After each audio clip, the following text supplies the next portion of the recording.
Okay, because I'm trying to do everything with full transparency, exactly how I do something, I was just gonna do this real quick, but I guess I'll video it and show you what I'm gonna do.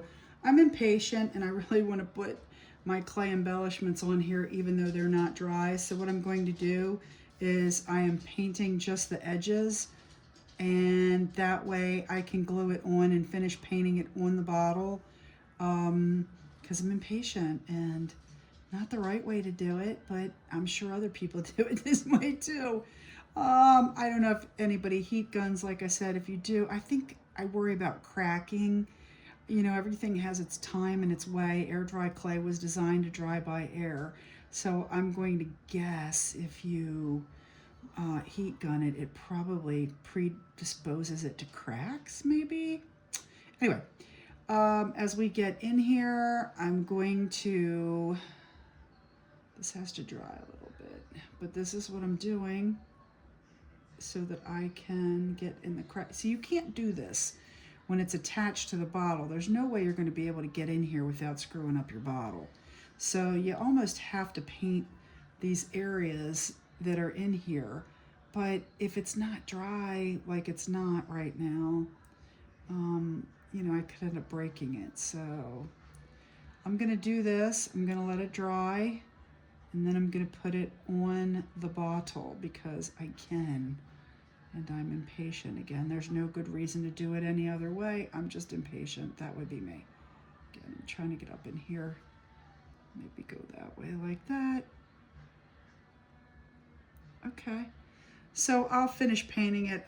You know, I don't want to mush it. So there's that one. And then I chose the green. Black is really awesome because black looks like metal. But sometimes if you pick a color that's in the background and then use the gold, it blends a little bit better. So I'm not quite clear what I'm doing with this yet. It's still drying. You can see the varnish still in there. And, you know, I'm thinking about doing it in these two colors. Maybe a little bit of black. I might use the black in transparent where I just stain it on top. So I have some decisions to make here. I need the other, let me see what this one is if I touch it. Ooh, this is the one that always breaks. See, I could just do this guy up here and paint him and put him on. And, you know, bigger ones sometimes look good. Where was the one I was using? I could do this one. You know, I think that looks nice. So I will go ahead and I will paint this one as well so that they match. I might not like it and I might have to repaint it. And if that's the case, that's fine.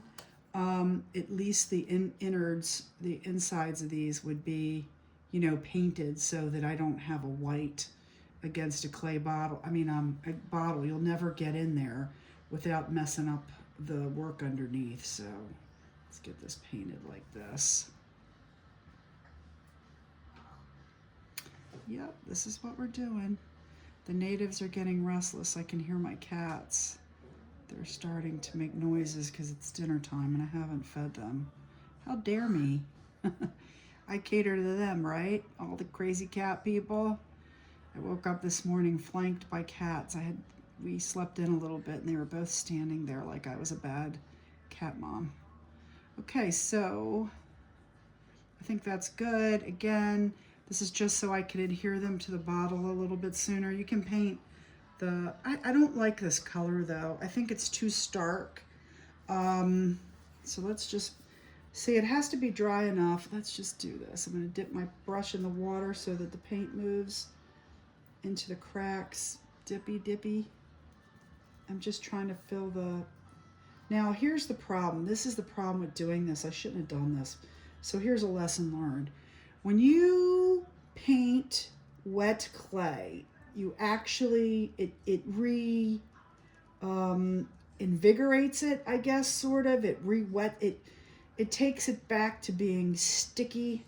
And so when you do this, you're not really helping the drying process. You could actually knock out some of the detail because it makes it impressionable again. You can actually put dents in it and so forth like that. I don't think I like this color. I know it's in there. I just think it's too green. I want more teal. So, you know, I should play around with this. Again, I'm doing everything on camera, so I guess you guys are going to watch me do this, which I don't really know what I'm doing, which is fine. What I was going to do was this color, and then when it dried, I was going to do the patina that's in the bottle, because I thought that would tie in really nicely. But we really don't have much of that green, because we basically went over top of it. So let me do this real quick. I don't even know if you can see this. Can you see this? I guess you can see this. This is how my paper gets all messy and stuff. So I have a lot of options to do here, but none of which are going to happen until it dries. So I'm not going to stay on camera and just talk while it's drying. So back at you in a little bit.